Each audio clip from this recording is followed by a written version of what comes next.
What is it you admire most about the former Ayatollah's regime, then? What a daft question. Why is that a daft question? I haven't indicated any admiration for the Ayatollah's regime. My understanding, and you'll be closer to it than I. Why would you, my understanding is, and you'll be closer to I, Sir Richard, there were people being killed. Would you suggest that that's what Because if you let me answer, my understanding, and you're closer to it than I, is this is a regime that was killing certainly possibly 5,000, possibly 35,000 of his own people, and imprisoning thousands more. It was a regime that I would have thought needed to go. So I'm asking, what possibly could it... This is Nick Ferrari on LBC, talking to Sir Richard Dalton. He used to be Britain's ambassador to Iran. And the conversation is about how the UK responded to the Israeli and American strikes, and all the criticism Keir Starmer's been getting over it. Now, Ferrari really pushes on this. Why didn't Britain defend its own bases? And he keeps pressing Dalton on why he's defending negotiations with the Iranian regime in the first place. Here's the thing, though. Watch Dalton's answers closely, because he's not excusing what that regime did. Not even a little. What he's actually making is a legal argument, and a strategic one. This is a live, genuinely contested foreign policy debate. So instead of just telling you who wins, I'm going to walk you through what's actually being said. If that's useful to you, get subscribed. Let's get into it. As British ambassador to Iran, and joins me now. The continuing, and I have to say, widespread criticism of Sir Keir Starmer in many of the newspapers' editorials this morning. Sir Richard, how fair is that criticism in your view? Good morning. It's unfair. There was a verbal negotiation which the Israelis and the United States aborted. Secondly, we've caught the Americans on the raw at a time when they're having great difficulty domestically with justifying this war. There is no majority in the United States for this war. There was clear indications from leaders of Congress after the briefing a few days before it was launched that there was no reason shown to them why there was a case for compelling reasons for the United States to go to war at this time. They're now soft pedaling their regime change justification. They are now preparing their people for a long period of war against what the American people had a hope to expect. So when Britain confirms the position taken by France, Germany, and itself and all our other European partners not to participate in the opening strikes, this is a difficult moment for the Americans, and they're lashing out against us, and we should not be unduly impressed by it. We should stick to a course which is in accordance with international law, while at the same time assisting the United States. That is, in brief, what Prime Minister Starmer is doing. So, when it comes to defending UK citizens in the region, we don't even do it ourselves? We are doing it. We're not, Sir Richard. Assisting. We're allowing US aircraft. We're actively assisting the United States in trying to destroy the Iranian missiles, which are raining down on. But we didn't even defend states. our own base in Cyprus, Sir Richard. We left that to the Americans as well. I mean, how impotent should the United Kingdom look in your view? We're not looking impotent in the slightest. That was one small drone which we didn't defend. Launched by Hezbollah, and active steps were taken subsequently against the two drones that were directed at Akrotiri, which were successful. So we also have British planes in the skies assisting our partners in the Gulf to defend themselves against Iranian missiles. So the imputation that the UK is being weak is wrong. When it comes to the Ayatollah, and the now dead Ayatollah, what is it that gives you confidence that negotiations could have proceeded and come to fruition?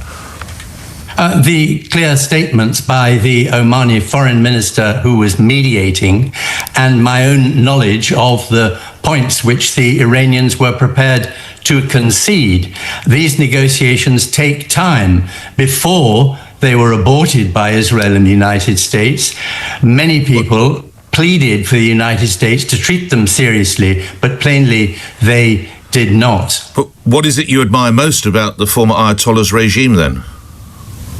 What a daft question. Why is that a daft question? I haven't indicated any admiration for the Ayatollah regime. My understanding, and you'll be closer to it than I. Why would you, my as a senior understanding is, and you'll be closer to ISA, Richard, there were people being killed. Would you suggest that that's what Because if you let me answer, my understanding, and you're closer to it than I, is this is a regime that was killing certainly possibly 5,000, possibly 35,000 of his own people, and imprisoning thousands more. It was a regime that I would have thought needed to go. So I'm asking, what possibly could it be that you admired in that regime? There are a great many regimes around the world which need to go. But the important issue for Britain's national security is the framework set out after the end of the First World War to minimize the chances of the law of the jungle taking over from international law should be preserved. I'm afraid that our right-wingers, including Jeremy Hunt, are forgetting the lessons of the sacrifices of 20th century generations to try and prevent the law of strong powers overwhelming the rights of nations. And as a relatively weak power, United Kingdom security is dependent long-term on re-establishing the rule of law. But now, lastly, we didn't go in with the United States on Vietnam or on Somalia. But I just we didn't participate in the war of choice against Yemen. It's nothing extraordinary for us to take a different position from the United States. And the people who are panicking about it are the Americans, because it's their domestic political problem, which they fear we have exacerbated. Lastly, I wonder, Sir Richard, the rules, as you rightly point out, that were established after the First World War, with players such as President Xi, the late Ayatollah, President Putin on the world stage, are those laws still applicable? Laws that came about more than 100 years ago? Oh, come on. 100 years ago, in the course of human history, when human nature is what it is... But obviously we didn't have a Putin, or we didn't have an Ayatollah, or we didn't have a Xi at those times. We have had lots of them in the past, and it is wrong for us to think that just because we face a Trump and a Putin now, the laws which are there to protect small nations should somehow be jettisoned. The absence of a plan, Starmer was right to point out that.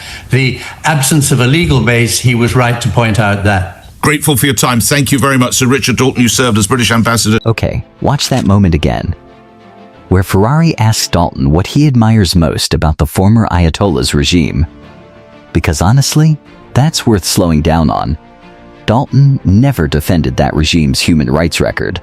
Not once. He straight up calls it a government that needed to go. He's the one who brings up the killings, the imprisonments, completely unprompted. So what's actually happening with that question is this. It assumes an admiration Dalton never expressed in the first place. And that's a pretty common move in interviews. You frame the next question like it naturally follows from something the guest already said, and now they're stuck defending themselves instead of making their actual argument. Dalton catches it though. He just calls it a daft question. And honestly, that's a sharper response than most people manage to give in the moment. Now, underneath all of that, there's a real disagreement here. A difficult one. And I think it's worth laying out both sides properly, instead of just picking a winner. Dalton's argument is that there were real negotiations happening, mediated by Oman, and they were actually making progress toward limiting Iran's nuclear capability. His point is that the strikes cut that process off before anyone could find out if it would have worked. And at a moment when even the US Congress reportedly hadn't been given a clear reason for war, that's not nothing. But Ferrari's challenge is fair too. If Britain isn't even intercepting every threat aimed at its own people, does staying out of the strikes make the country look weak or underdefended at a moment when its allies went ahead and acted? Honestly, reasonable people land in different places on this. Is it worth exhausting diplomacy with a regime that has a documented record of repression? Or is standing apart from your closest allies in the middle of an active conflict too high a price to pay? Dalton's bigger argument about the international legal orders set up after 1945, that's not something he made up for this interview. It's got a long history in foreign policy circles. The idea being, Even powerful countries benefit long-term from a rules-based system because smaller countries, like the UK, depend on those same rules for protection. But critics of that view would say sticking rigidly to process can let dangerous programs run unchecked while diplomacy drags on. And that rules built for one era don't always fit the world decades later. Both of those are legitimate ways to think about when force is justified and when patience actually makes sense. This interview doesn't resolve that. It just puts two people with two very different starting points in the same room. Now, where I think the video's own closing narration goes a bit further than the interview actually supports is suggesting Ferrari's questions were part of some coordinated international effort. That's a claim about intent, about coordination, and that needs its own evidence, separate from what we actually see here.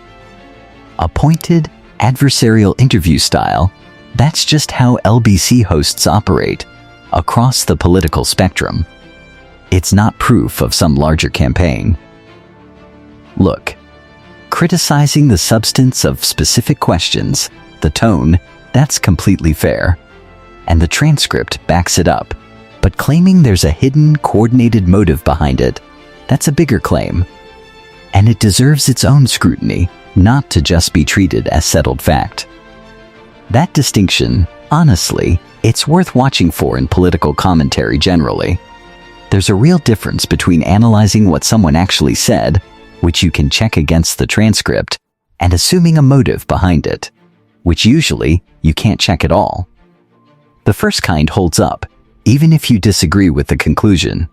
The second kind mostly just confirms whatever you already suspected walking in. If breakdowns like this are useful to you, get subscribed to Harry Unfiltered, and I'll keep pulling these apart properly, one interview at a time.